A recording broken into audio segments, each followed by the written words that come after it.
Who thinks when they hear the word Xanadu, Olivia Newton-John?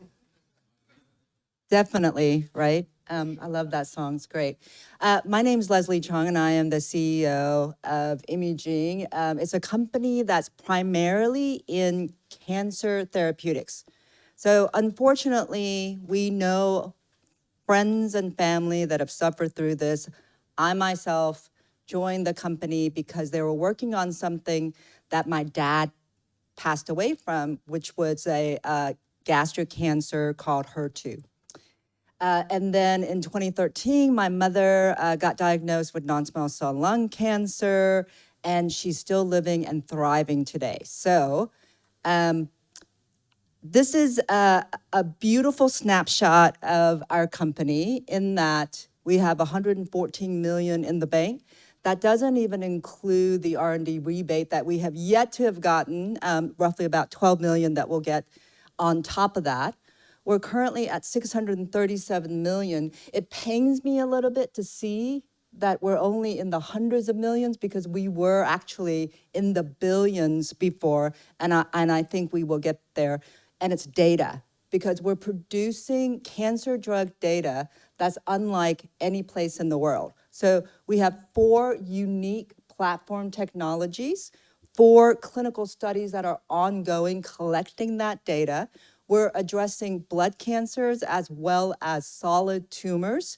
And I'm happy to report that across all of our platform, we've had at least 1 complete response, meaning there are patients walking around that have been treated with our medication that have deemed a cure. Hopefully they'll get to their 5th year. So we have a few that's going on 4 years. We have a few that's going on 3, a year and a half, depending on when they came on our study. And what that tells me is that our drug is quite active. You know, I don't wanna blind you with our science because it is brilliant, but it's the people that actually develop the products. And I am fortunate that I've amassed a wonderful, experienced group of folks. Some of these folks have MD, a couple of PhDs, but more importantly, they're the kindest people you'll ever meet. Dr. Paul Woodard, who is a pediatric hematology oncologist by training, has been in the business as long as I have, 25 years. We have a lot of crossovers in companies that we worked at together, and there is not a time or place when folks write to the company about various different elements that he does not answer back. So I'm not asking you to write emails about patients, but we are one of the most caring, I think, biological companies that you'll meet. All of us have extensive experience in drug development, and specifically in cancer therapy. And I'm gleefully happy to say 13 of the products that we personally worked on are currently in the market, and some of them are here in Australia as well.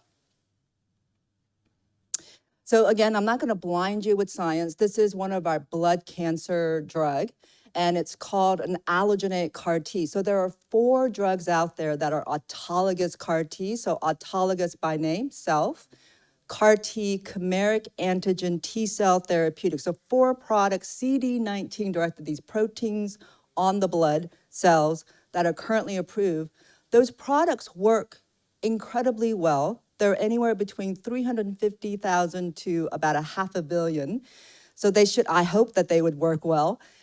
When a patient comes in with a certain kinds of blood cancer, they then have to sit in a chair and sit there for about 7 hours where they process your T cells, and they take those T cells to a lab, they're highly personalized again, and depending on your viability of your T cells, they re-engineer it so that when they put it back into your body, it works against your certain cancer type. Works pretty well most of the time, but about 20% their T cells are not viable. They've gone through several lines of therapy. We have what's called an allogeneic CAR T. So this is off the shelf. We take healthy donors, we supersize their T cells, and it's on demand. You don't have to wait 19 to 42 days in a lab for them to re-engineer it. This is available at the centers, frozen, shipped, and ready. And each batch produces roughly about 20 patients worth of data. And 20 patients worth of doses. And it is because it's given by a healthy donor and it's supersized T cells, we don't get that variability, we don't get the failures. So the reason why we know AER Cell is working is there's lymphoma and leukemia, two various different types of blood cancers. And I want to focus on the fact that we've seen responses. This is in a phase 1 study. So phase 1 studies, cancer drugs generally go through phase 1, where you find a safety dose and then you carry it to phase 2. And then phase 3 is where you get it marketed. This is at a phase 1, and we're already seeing response rates. So 41% complete response, no tumor residual. In this lymphoma patient, you see 61% complete responders. And what we focused on is the fact that the autologous CAR T patients that came on the study after they progressed off of these very expensive laborious therapies, 18 of those patients came on to our study, AER Cell, and received a 61% complete response. This is 4th, 5th, 6th lines of therapy. They progress through everything. They come on our study and got a 61% complete response. So we are taking that particular lymphoma type of blood disease, and we have a study now ongoing. So when you're diagnosed with DLBCL, these various subtype of non-Hodgkin's lymphoma, blood cancer, you get a rancid pack of chemo, then you might qualify for more chemo, stem cell, and or you get autologous CAR T, that 19 to 42 days, and you hope that it would work. But what we're finding is that once you take an auto CAR T, about 60 to really 70% of those patients fall off of those disease or progress, and they have no other option. So we see a great market opportunity and patient opportunity for our drug. So I won't go into this too much, but by early as next year, auto CAR T's use will only increase. So that actually supplies more patient for our clinical trial as well as our drug. So we can see that this could be a blockbuster scenario for us. And we're very near the registrational, that phase 2-3 part of that study. I failed to mention these autologous CAR T products in recent days had sold to big pharma for billions, and I'm talking $2 to $11 billion. We already have a registrational phase 2-3 already in mind, and looking at speaking with the FDA. We've already had informal conversations with the FDA. We just announced pretty excitingly that we sold our manufacturing bit to a company called Kincell. They focus on CAR T development. So our manufacturing is safe with a very experienced CDMO. And we sold it for $6 million across for the next 3 years, as well as a savings of over $32 million, which increases our runway along with our R&D rebate for when we get it.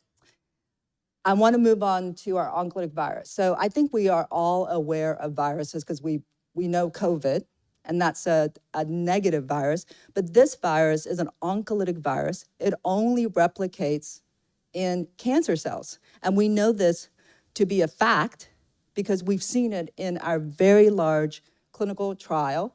Our 4C just was released. We already received a fast track designation from the FDA.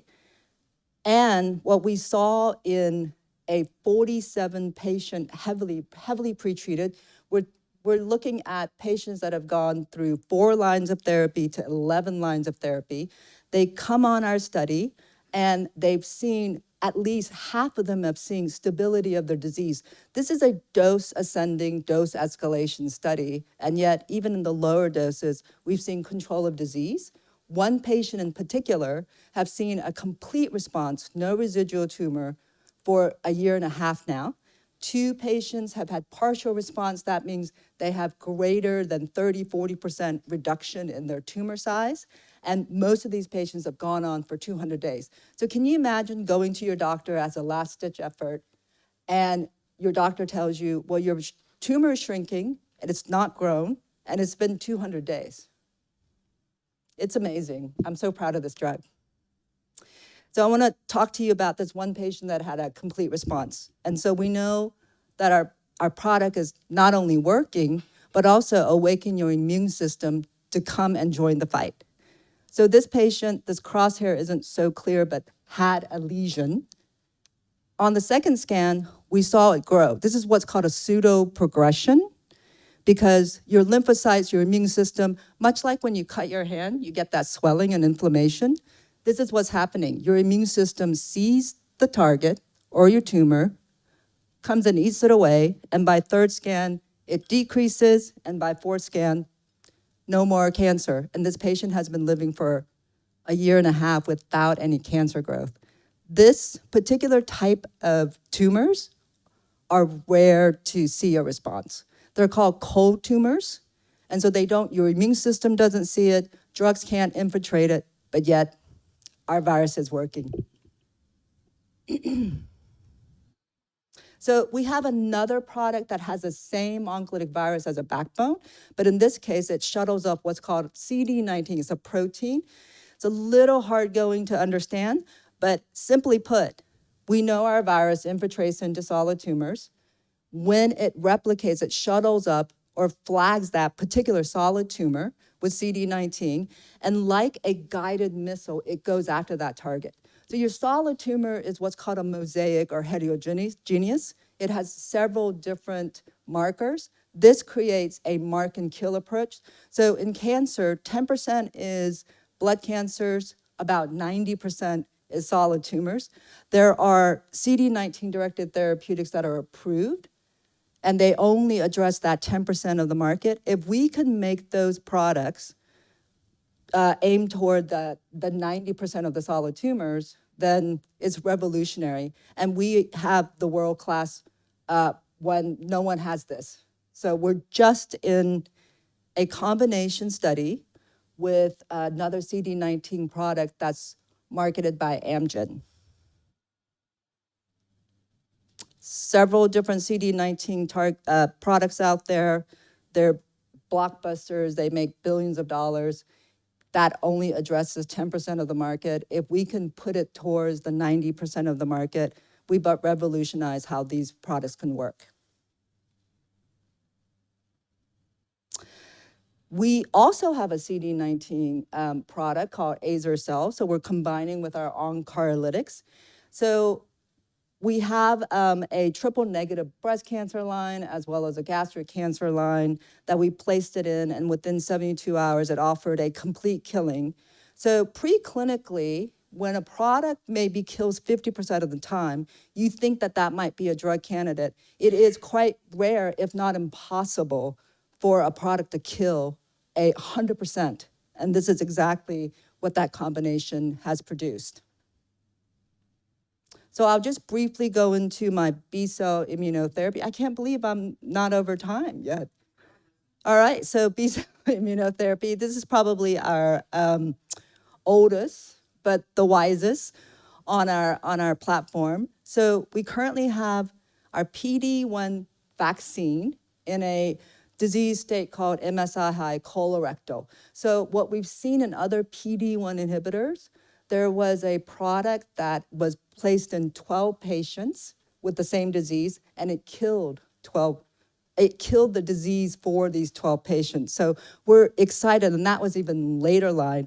What we're putting our PD-1 vaccine into is pre-surgery. So it's gonna work early to inhibit that disease, and that study is due to start. In another study of ours, that's in a non-small cell lung cancer, there's a patient, here in Australia that has been living without lung cancer for the last over 3 years now. So we know it's active. Lots of data, even in the second half of 2024. As I said, we just released our 4C, and we've got some preliminary early results across all our therapeutics. And then 2025, I mean, we're going to be quite active with the FDA in speaking about the registrational study, our vaccinia study going into a phase 2. We just opened up that patient that had a complete response. We just opened up an expansion of those particular cancer types, and lots of data to be had. So I'm back to my summary slide where we have an enviable cash balance as well as a market cap. Could be higher. So yes. Okay, thank you very much, Leslie, for taking us through Imugene. I thought I was being really ambitious with this slide, but I guess I went through it pretty fast. I think it was great. So, Leslie, thank you very much for taking us through Imugene, and pop your hand up if you've got some questions. We have had a few that's been emailed in. So, look, one of the first questions, it comes back to valuation again. You did talk about your $1 billion market cap at one stage. So how do you compare to peers globally? Because there are only so many 5 to 1 billion market cap biotechs on the ASX. So just recently, an oncolytic virus company called CG Therapeutics IPO'd in the US, and they had the second largest raise of $450 million. And so oncolytic viruses are sort of on the rise again. They used to be with TVAC back in the day, but I think we're getting a lot of notice from the US investors, especially with our oncolytic virus. So does that mean your share register actually does have quite a bit of North American investment? Well, we have Vanguard, BlackRock. I mean, it's pretty stellar. These are the funds that you want on your register, JP Morgan. Okay. Now, you did go through your cash position earlier, which is really good. And we did have another question that came in overnight because Leslie presented yesterday in Melbourne. Very active with the FDA in 2025. So what is sort of the total cost for this, just ballpark, just so they can see how far your runway actually goes? I'm not so clear on the question. Okay, Interactions with the FDA is... Yes, in 2025, you're going to be very busy with the FDA. So just the costs around associated with all of that in 2025. Right. I mean, do you have budgeted out for years in advance? We've absolutely budgeted. I'm quite not only ambitious with my slides, but I'm really ambitious with my money. And so we hope to get a lot of our phase 2s and our phase 3s. Well, phase 2s and CAR-Ts are phase 3s underway in 2025. But the more data that we produce, I think it will be easier to get money. So I'm not seeing too much of an issue. Our runway goes out to roughly about at the end of 2025 to early 2026. Okay, so I do have a couple of last questions just as we bring lunch out. We're just going to serve some platters at the table. Gentlemen over here, I'll just go and pass the microphone. Look, listening to your talk, which, by the way, was very impressive, the more I listen, I'm thinking, Christ, I'm not going to be able to afford these shares. They're going to be like $80. But when I looked, they were 8 cents. And I'm just curious, with what you're talking about and all the stuff you've got going, what's happened to your share price? And I know a lot of companies have gone down, but you seem to have so much good things happening. Well, I don't know what's happened to the share price. It's a conundrum to me. We announced some good data back in November of 2023, right after on the back of a capital raise, and we were around like 5 cents. So once we released data, it went up to 15 cents. So what I can say is quite volatile. It goes up and down quite quickly, if not swiftly. Okay, and final one, Leslie, I guess just on the broader sector. So there had been a bit of a sell-off in the biotech sector sort of around 2023. Are you just finding more interest coming back? You did say your raisings in the future will be driven by data. I mean, what's the general feeling within the industry? So at the beginning of this year, there were a lot of mergers and acquisition and IPOs, especially with that oncolytic virus at $450 40 million raised was the second largest one, and a CAR T company also had the highest, and we have a CAR T and an oncolytic virus, so I dare say people are quite optimistic about the biotech market coming back. And it's all about data production. It's all about data production. Leslie, thank you very much for taking us through Imugene today. So a round of applause.